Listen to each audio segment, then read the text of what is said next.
Muy buenas amigos, hoy os vamos a hablar de machismo y sexismo en China y para ello vamos a fijarnos en lo que les ocurre a los hombres y a las mujeres, desde que son niños hasta que se hacen mayores. Eso es, la información que os vamos a ofrecer hoy proviene principalmente de las entrevistas en profundidad que realicé a los estudiantes de la Universidad de Wuhan durante el trabajo de campo de mi tesis, cuyo enlace os he dejado abajo en la descripción del vídeo por si os animáis a leer más.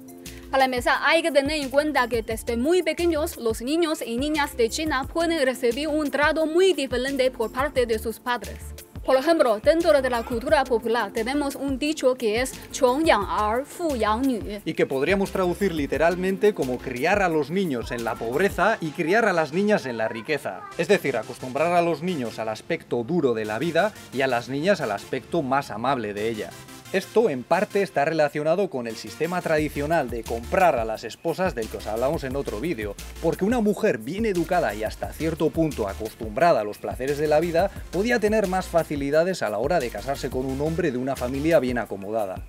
Pero lo que realmente nos interesa ahora es saber qué efecto tiene esa mentalidad sobre las primeras etapas de la educación, y por suerte esa fue una de las cuestiones que incluí en la encuesta que pasé a los estudiantes que participaron en mi investigación. Pues bien, según los resultados que obtuve, en la educación primaria, que es el periodo en el que más se aplica la violencia física, un 8% de las chicas afirmó haberla sufrido por parte de sus padres, mientras que en el caso de los chicos, esa cifra ascendía hasta el 28%. Es decir, partimos de la base de que nacer siendo niño en este país implica una mayor probabilidad de padecer violencia física en la familia.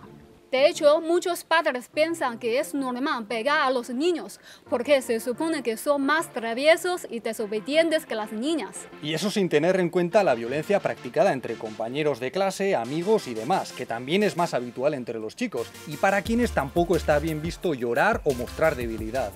Así pues, yo me pregunto si el hecho de haber crecido en un ambiente más dado a la violencia física podría tener algo que ver con lo que en este país se denomina violencia familiar, que según la Federación Nacional de las Mujeres de China afecta a un 30% de los hogares, aunque en un 90% de los casos registrados los agresores eran hombres. Además, en China también existe el concepto de dananzi, que yo creo que tiene un significado muy parecido al de nuestro macho y que está ligado a un modelo de masculinidad en declive, pero todavía muy vigente, que se basa en el orgullo de proveer y proteger a la familia, aunque muchas veces este concepto también se aplica a los hombres con un carácter autoritario hacia su esposa e hijos. Más adelante, cuando llegamos a la adolescencia y empezamos a tener novio o novia, ocurre que los padres son mucho más flexibles con los hijos que con las hijas. Es verdad, por ejemplo, un chico de 16 años puede llevar a su novia a casa y presentársela a sus padres sin demasiados problemas, aunque esto suele ser visto como muy inapropiado en el caso contrario,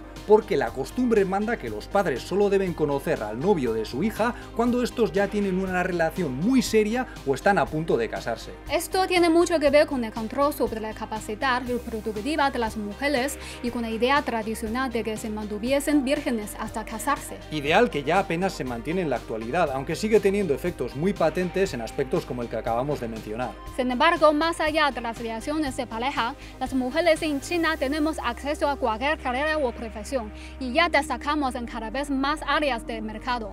Eso es, y esto se debe en gran parte a las políticas de igualdad impulsadas a partir de la fundación de la Nueva China, que tampoco fueron tan revolucionarias como muchos piensan, aunque sí supusieron una gran ruptura con la herencia de la China imperial, que apenas permitía a las mujeres abandonar el ámbito doméstico.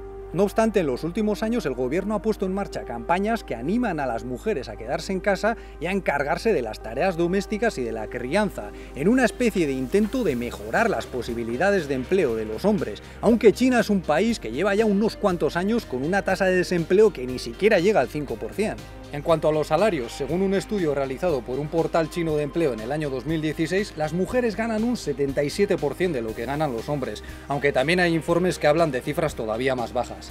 Pero también es verdad que al llegar el momento de casarse, los hombres tienen bastante más presión económica que las mujeres. Así es, porque la costumbre manda que tienen que ser ellos y sus familias los que costeen la vivienda, y esto supone un esfuerzo tan grande que muchas parejas bromean sobre el deseo de tener una hija en lugar de un hijo para así poder librarse de ello. Por ejemplo, nosotros hemos discutido un poco sobre esto y pensamos que si tuviésemos una hija, nuestra vida económica podría ser más sencilla que si tuviésemos un hijo.